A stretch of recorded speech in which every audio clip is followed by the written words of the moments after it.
on up, do your thing.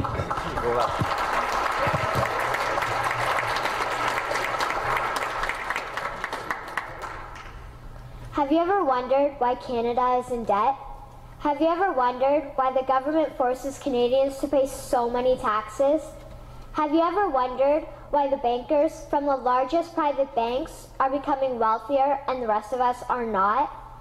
Have you ever wondered why the gross national debt is over $800 billion?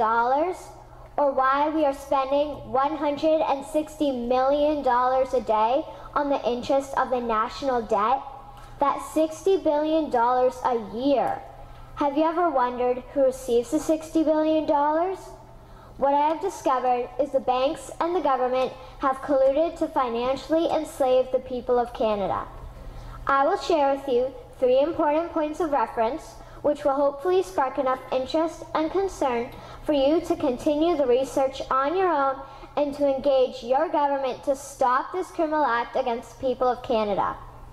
First, we will briefly examine the Bank of Canada.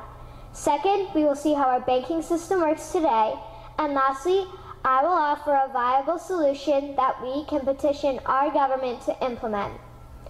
A very little known figure in Canadian history is J.L. Gradon McGeer. He was a lawyer, Member of Parliament, and Mayor of Vancouver. His contribution to Canada is probably the greatest in our history. He championed the creation of the National Bank of Canada, whose sole purpose is to create and manage Canada's money. It was formed on July 3, 1934, and owned by all Canadians. Until the 1970s, because of the Bank of Canada, Canada's national debt was held at a constant, manageable level, until the government decided to implement what we now have as our modern-day banking system that is robbing the Canadian people. So how are they robbing us?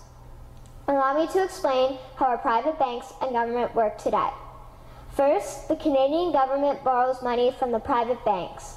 They then lend the debt-based money to Canada with compounded interest. The government then continues to increase taxation of Canadians year after year in order to pay back the interest on the exponentially growing national debt.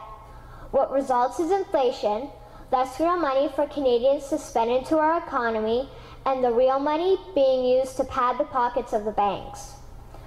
Also, the government gave the banks the ability to loan out money that doesn't exist in the form of loans. When a bank gives you a mortgage, which literally means a death pledge, or a loan, they don't actually give you money. They click a key on a computer and generate the fake money out of thin air. They don't actually have it in their bank vaults. Presently, the banks only have $4 billion on reserve, but they have loaned out over $1.5 trillion. To quote Graham Towers, each and every time a bank makes a loan, a new bank credit is created. New deposits, brand new money. Broadly speaking, all new money comes out of a bank in the form of loans. As loans are debt, then under the present system, all money is debt. What I find interesting is even Jesus, in Matthew 21, drove out the money changers in the temple because they were manipulating the currency to steal money from the people. The private banks are just like the money changers in Matthew 21. They are defrauding and robbing the people of Canada, thus their freedom, and they need to be stopped. How should the banking system work? In an infamous interview, Mr. McGeer asked Mr. Towers, "Can you tell me why a government with power to create money should give that power away to a private monopoly and then borrow that which Parliament can create itself back at interest to the point of national bankruptcy?" Mr. Towers replied, "If Parliament wants to change the form of operating the banking system, then certainly that is within the powers of Parliament. In other words, if the Canadian government needs money, they can borrow it directly from the Bank of Canada. The people would then pay fair taxes to repay the Bank of Canada. This tax money would in turn get injected back into our economic infrastructure and the debt would be wiped out. Canadians would again prosper with real money as the foundation of our economic structure and not debt money.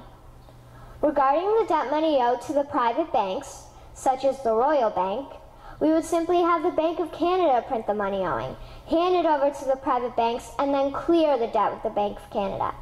And yes, we have the power and lawful right to do so. In conclusion, it has become painfully obvious, even for me, a 12-year-old Canadian, that we are being defrauded and robbed by the banking system and a complicit government. What will we do to stop this crime?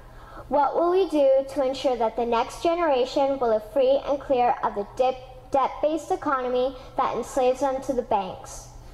Margaret Mead said the following, and I hope that all of you remember this. Never doubt that a small group of people can change the world. Indeed, it is the only thing that ever has. Thank you.